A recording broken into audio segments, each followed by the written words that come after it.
So we'll begin the meditation today. It's a meditation on fearlessness. It's something which we need today. One of those Vedantic meditation. Hi. Please sit back comfortably. Thank you. I'm sorry. Can you please mute everybody, Meda? Yeah.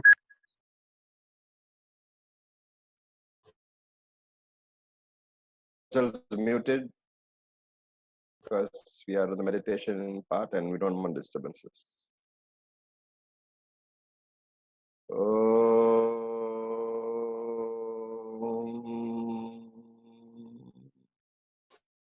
Take a few deep, relaxing your body.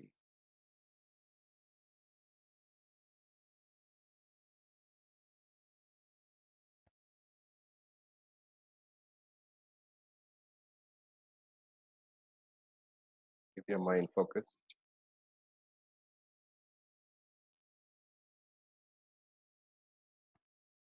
With every breath, feel the body relaxing more and more and more.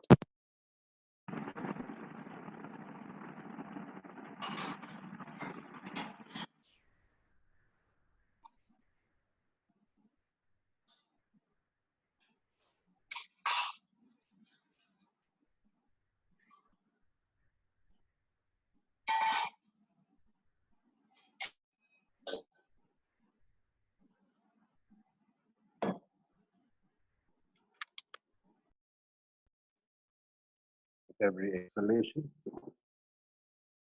my body is relaxing, my mind is relaxing.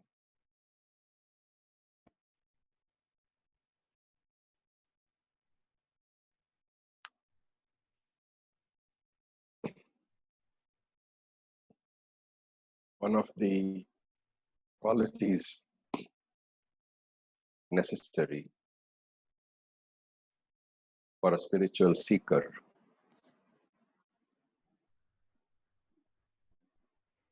is a lack of fear. Abhayam.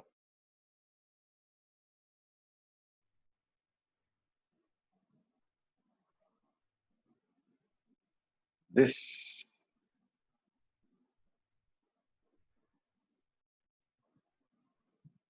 is an attribute which is considered very desirable for a mumukshu, for a sadhaka.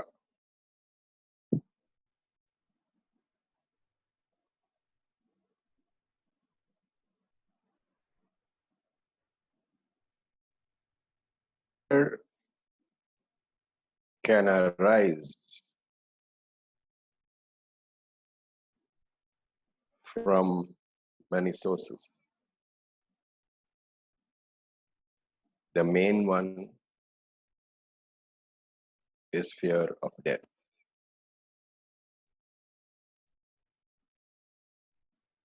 We are also afraid, very afraid, the uncertainty of the future.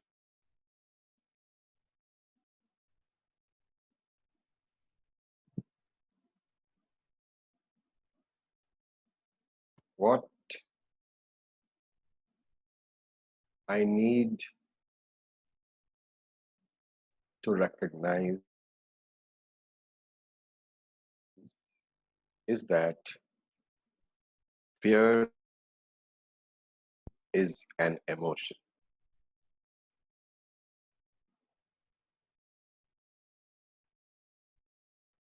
Like any emotion,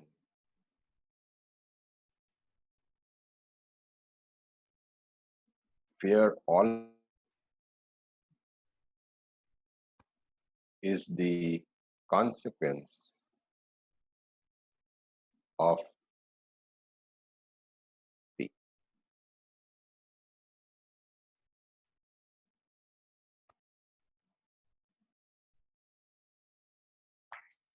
But in the wake of emotion,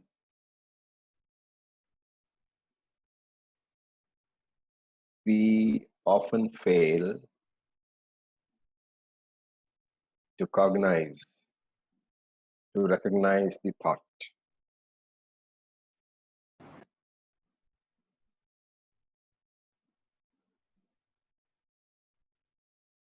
The fear,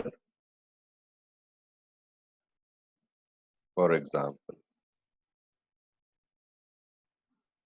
is preceded by the thought that I am going to die.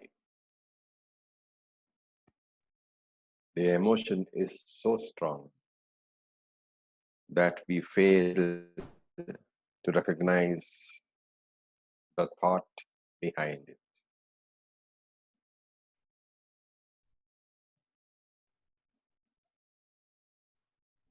This fear can be addressed only by a proper inquiry. An inquiry has to be the inquiry will show that this body is a product.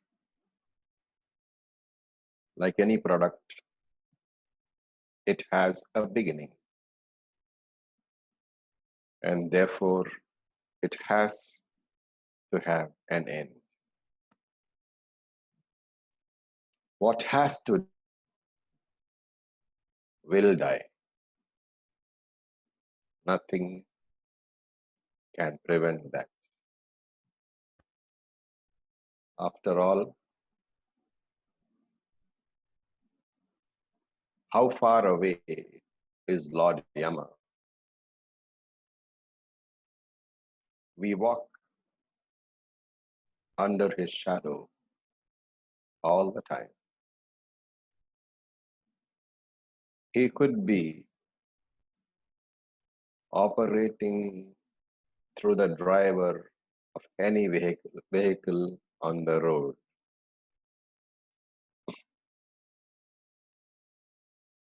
He could be operating through some fatal organism in the next breath I inhale. And how much can I run? Therefore, the only way to deal is to understand, is to inquire. And from that inquiry will come the knowledge that my body is nothing special. It is an assembly. Like any assembly, it will fall apart one day. It is not given to me to know which that day will be. In fact, it is not given to me to be sure that I will be alive in the next moment. Only my inhaled breath tells me that life is still there.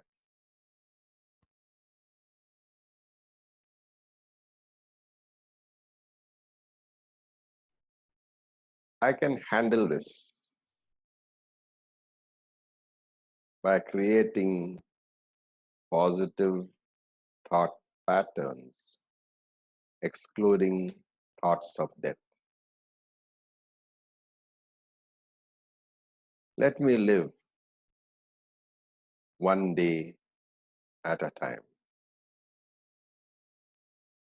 The more I understand this, the more I celebrate life. The body will die one day, but when I wake up in the morning, I have been given one more day. That I am alive is a matter for celebration,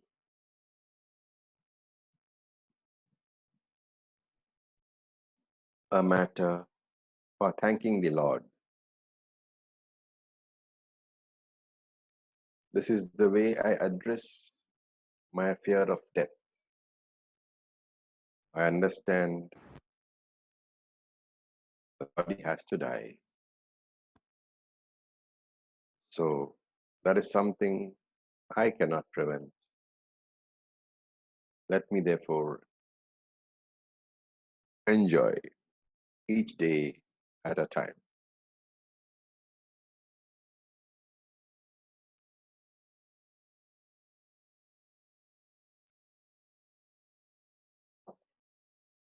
Another thing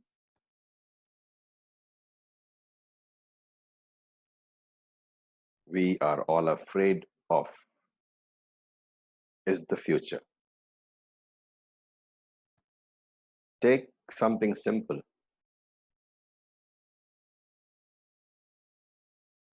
Many of us have been afraid of a day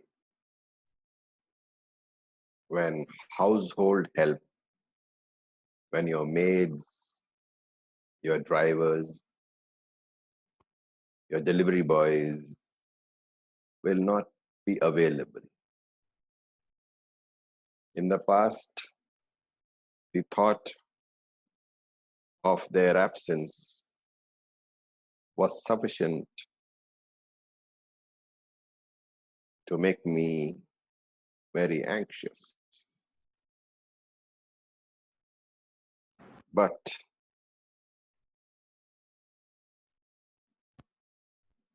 what has the current situation taught me? Because of the restrictions in place, most of us don't have maids, don't have drivers, don't have delivery boys. But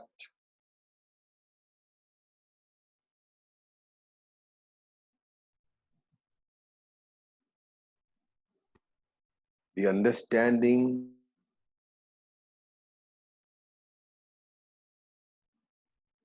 of knowing how little we really require to survive and to comfortably survive at that is our real spiritual strength.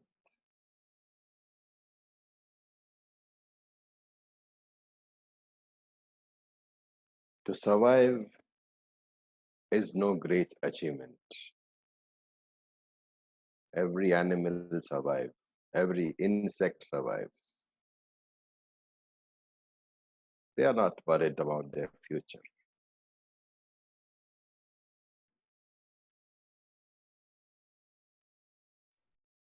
I have to understand that the future is something which I cannot influence totally. And to worry about something which is not in my hands is not intelligent living. Let me plan rather than worry. I plan, I do my best, I leave the rest to the Lord. That is one way of addressing future worry. Another way of looking at the future is to consider and examine the worst case scenario. When I do that, I will find the future is not as bleak as I imagined it to be.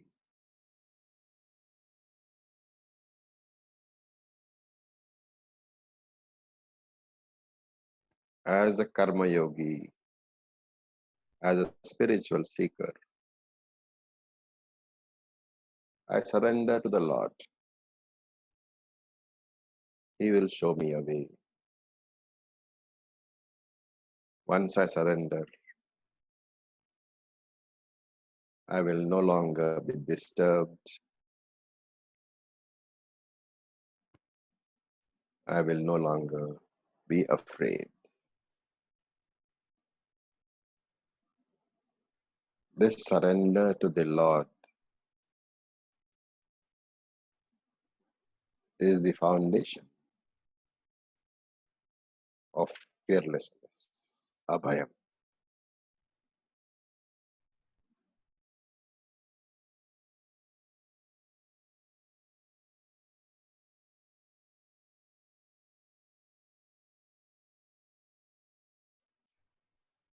Oh.